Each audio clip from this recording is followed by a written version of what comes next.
아침 하나님과 함께 누리는 하늘의 양식 오늘 만나. 제76편 아삽의 시 인도자를 따라 현악에 맞춘 노래.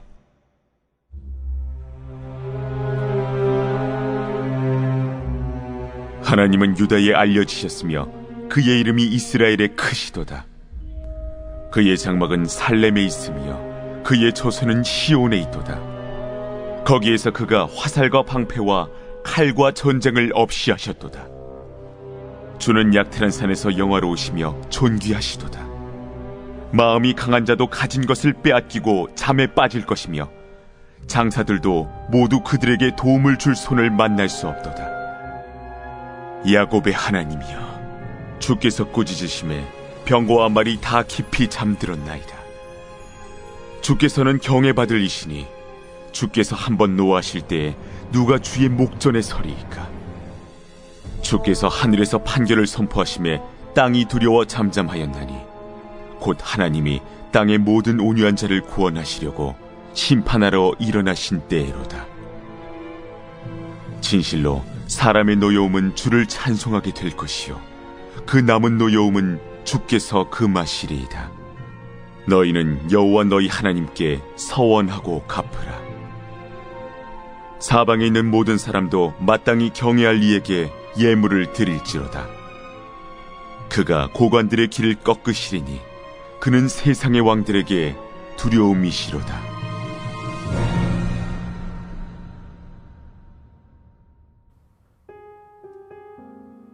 오늘 우리가 읽은 76편에서는 하나님이 이스라엘 백성들을 위해서 싸우시는 모습을 보게 됩니다.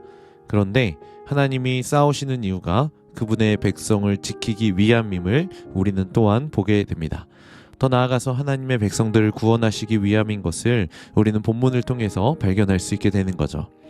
먼저 하나님은 이스라엘과 유다 백성에게 얼마나 크신 분이신지를 드러내십니다. 1절과 2절에 보시면 하나님은 유다에 알려지셨으며 그의 이름이 이스라엘에 크시도다. 그의 장막은 살렘에 있으며 그의 처소는 시온에 있도다. 유다 백성들에게 하나님의 이름을 알리셨고 얼마나 크신 분이신지를 드러내셨습니다. 더 나아가서 하나님의 장막이 살렘, 그러니까 예루살렘과 시온에 있다라고 오늘 본문은 고백하고 있죠. 그러니까 이 말은 하나님께서 이스라엘을 위해 싸우시고 이스라엘을 지키신다는 약속을 가리킬 것입니다. 하나님은 그의 백성을 버리시지 않으시고 기억하고 계십니다. 그러한 하나님의 약속을 이 말씀을 통해서 다시 한 번 더 확인하고 있는 것이죠. 그러면서 그의 백성들을 향한 하나님의 일하심을 이렇게 이야기합니다. 3절입니다. 거기에서 그가 화살과 방패와 칼과 전쟁을 없이 하셨도다. 강한 군대를 대적하고 약탈하는 자들을 무력화시키시는 것을 오늘 이 말씀을 통해서 확인하게 되죠. 결국 이 말은 이스라엘 백성들이 강한 자들에게 압제를 당하고 있었고 여러 모양으로 고통 가운데 있었다라는 것을 의미합니다. 고통과 또 두려움 가운데 있었지만 그들의 신음소리를 외면하지 않으시고 그의 백성을 위해 평안을 허락해 주시는 하나님의 강력한 일하심을 우리는 보게 되는 것이죠.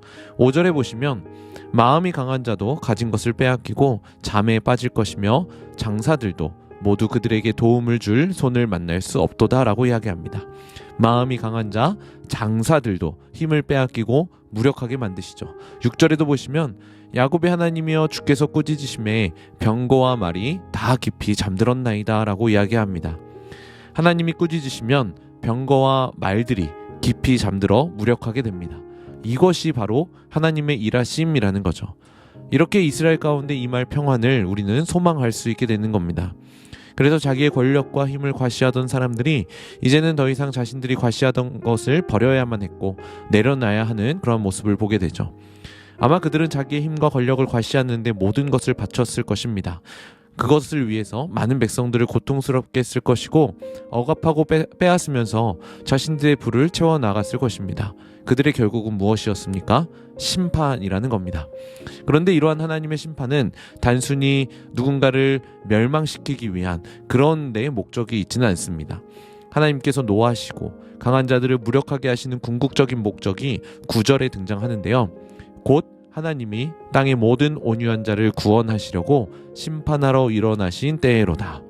결국 모든 온유한 자를 구원하시는 것이 이 심판의 목적이었던 것이죠. 이런 차원으로 생각해보면 하나님도 우리를 이렇게 구원해 주셨습니다.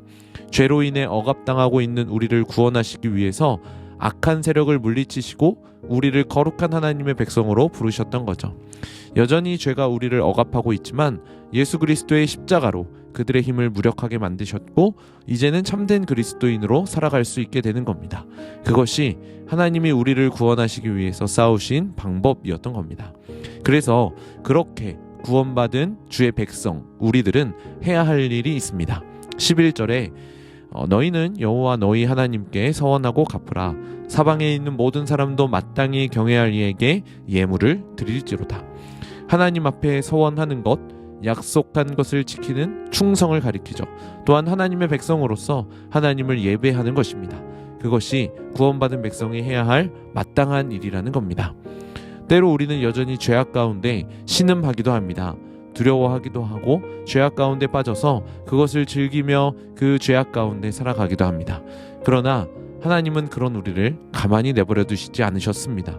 우리를 거기로부터 구원하셨고 우리의 한숨을 기쁨의 찬양으로 바꾸어 가실 것입니다. 더 나아가서 하나님이 얼마나 위대하신지 얼마나 강력한 분이신지를 우리의 삶을 통해서 증거하실 것입니다. 우리 성남제일의 모든 성도님들이 그러한 예배자들 되길 간절히 소망합니다. 우리를 구원하신 하나님, 우리를 구출하신 하나님, 더 나아가 우리를 보호하시는 하나님, 오늘 하루 그렇게 우리를 선하게 인도하실 하나님을 기억하며 참된 예배자들 되시길 주님의 이름으로 간절히 축복합니다.